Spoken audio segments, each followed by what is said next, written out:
Hi, I'm Bill McLaughlin, Editor-in-Chief of Furniture Today. I'm here with Englander President and CEO Mark Kinsley. Mark, welcome to the bedding conference. You're a veteran here. I am a veteran here. I think in the past maybe dozen years I've only missed one bedding conference, and that was due to some really strange circumstances. So I'm so excited to be back here with all my friends in the industry. Even just a moment ago I met somebody new. And after all this time I've spent in the mattress industry and how involved I am, it's really fun to be back with people and meeting new people and seeing fresh faces. It's an amazing, dynamic industry, and I just love being a part of it. And thank you for everything Furniture Today has done to bring us together. Mark, you've always been an advocate of selling sleep versus selling a product full of features, benefits, and spec and tech.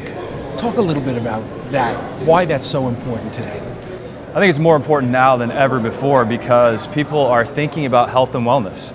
After COVID swept the world, people were thinking about how do I stay healthy? How can I harness the power of everything around me, whether it was fitness or nutrition or being in a bubble to have better health. And sleep became a big part of that conversation. So I think it's more relevant now than ever before. So when people come in and they're buying a mattress, if you want to turn it into a commoditized conversation, all you have to do is talk about price and item. But if you want to have a meaningful conversation with people, you focus on sleep. Now, if somebody came in and they were your family member and you only had a chance to talk to them once every 8 to 10 years, that would be an incredibly important conversation you would want to have with them. And you would want to set them on a path to better health.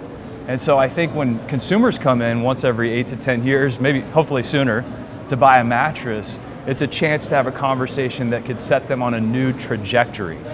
And so one of the things I think we need to be conscious of though in the industry is that consumers don't necessarily trust us to deliver their sleep health advice.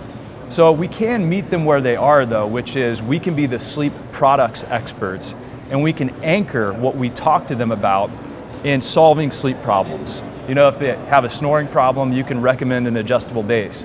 If you have tossing and turning issues that you're dealing with from a partner, you can recommend like an Englander mattress that has materials that don't have motion transfer. So we need to anchor what we're talking about with sleep products and solving those sleep problems that our products can contribute to benefiting their life, their wellness, and their health.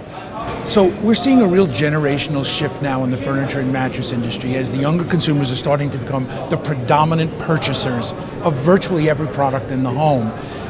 I have seen research that suggests those consumers are much more receptive to that discussion. They don't really want to talk about features and benefits and specifications.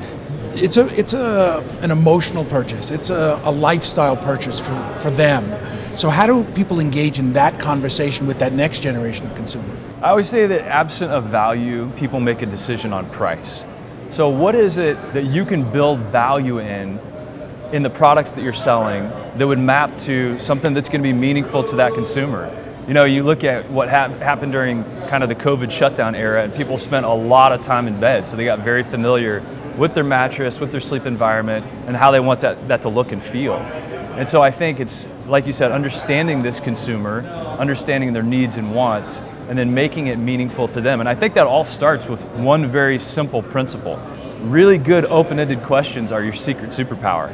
So when you learn how to ask those open-ended questions, like you do a great job of, Bill, you're going to be able to connect with people and surface what's really on their mind so that you can then map that over to a solution that's going to benefit them. Give me an example of an open-ended question that would work well for somebody who's watching. Tell me about your sleep.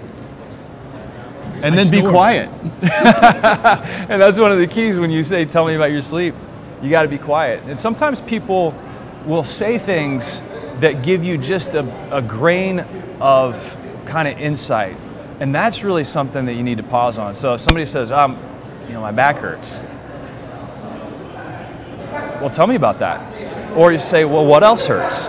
You know, give them space and time to talk about it because we have a lexicon, I think, in the industry and a vocabulary that we've developed to talk about sleep and products.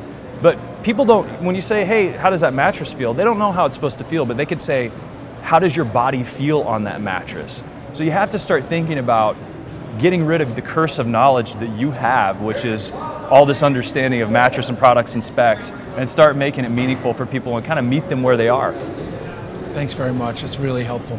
Well, it's a pleasure to be here. Thank you for everything that you did to put on this Furniture Today conference. and bring people together. It's really special. Well, thank you for participating. We appreciate it. And thank you for watching.